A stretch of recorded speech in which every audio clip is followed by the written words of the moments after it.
Di dalam sebuah buku kecil, saya membaca sebuah kisah tentang seorang imam yang berkunjung ke sebuah biara. Dan di biara tersebut ada seorang biarawati yang sedang membersihkan lantai, menyikatnya dengan susah payah. Dan pastor tersebut bertanya kepada sang biarawati, mengapa dia tidak membiarkan orang lain mengerjakan itu. Sang biarawati mengatakan dengan sangat keras, "Der Himmel ist nicht billig." Surga itu tidak murah. Begitu susahkah orang masuk ke dalam surga? Begitu mahalkah jalan untuk masuk ke dalam kerajaan surga? Dan ada orang yang bertanya kepada Yesus dalam perikop Injil hari ini, "Tuhan, sedikit sajakah orang yang diselamatkan?" Karena mereka memandang betapa sulitnya sebenarnya untuk menaati semua apa yang dikatakan oleh Yesus, menjalani hidup dalam kebaikan. Dan surga terasa begitu jauh, begitu sulit digapai meskipun orang bekerja keras. Orang berusaha dan bersusah payah untuk itu. Tetapi Yesus juga memberikan jawaban dengan sebuah, tidak hanya perumpamaan, tapi pernyataan. Bahwa berusahalah masuk melalui pintu yang sempit itu. Sebab aku berkata kepadamu, banyak orang akan berusaha untuk masuk, tetapi tidak akan dapat. Pertanyaannya, mengapa orang tidak dapat masuk pintu tersebut? Sesempit itukah? Apakah kita harus diet keras supaya kita tinggal seperti sapu lidi, supaya bisa lewat pintu surga?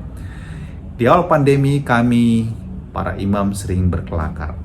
Kita setelah pandemi ini berlalu, mungkin bahkan gak bisa keluar dari pintu kamar kita sendiri menuju ke ruang makan.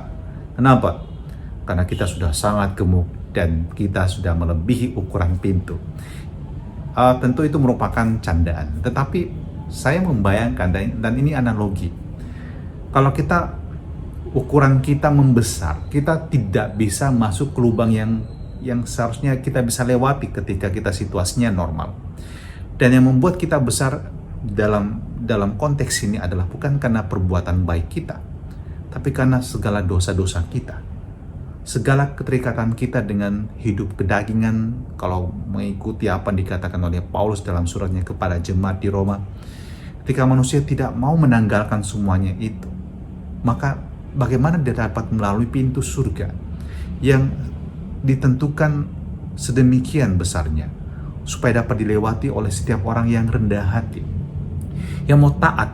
Hanya orang yang rendah hati dan taat itu bisa melewati pintu yang sempit. Seperti juga kita ingat kisah orang kaya yang datang pada Yesus dan kemudian bertanya bagaimana dia bisa dapat mendapatkan hidup yang kekal, bagaimana dia bisa sempurna, dan Yesus katakan lebih mudah seekor unta masuk ke dalam lubang jarum daripada seorang kaya masuk surga. Hambatannya adalah pada diri kita sendiri sebenarnya, bukan pada pintunya. Pintunya tetap demikian adanya. Tuhan membuka pintu bagi setiap orang, tetapi tidak setiap orang mau ikut Tuhan, mau taat pada perintahnya, dan menanggalkan semua kedagingan dan semua perbuatan dosanya. Dan Yesus katakan, orang-orang yang datang kepada Sang Tuhan mau masuk ke dalam pintu yang telah ditutup, mengatakan, "Kami telah makan dan minum di hadapanmu, dan Engkau telah mengajar di jalan-jalan kota kami." Tetapi akan berkata, "Aku tidak tahu dari mana kalian datang. Nyalah dari hadapanku, hai kalian semua yang melakukan kejahatan." Jawabannya jelas. Mereka melakukan kejahatan dalam hidup mereka. Dan karena itu, pintu surga menjadi sangat kecil untuk mereka. Jika mereka ingin masuk dalam surga, mereka harus melepaskan semua kejahatan mereka dan mau merendahkan diri, bertobat, dan menjadi milik Allah. Bapa dalam surga, semoga kami terbuka untuk dapat melihat juga segala kelemahan dan kekurangan kami. Dan kami belajar untuk menanggalkan semua perbuatan-perbuatan kami di masa lalu yang tidak berkenan di hadapan-Mu.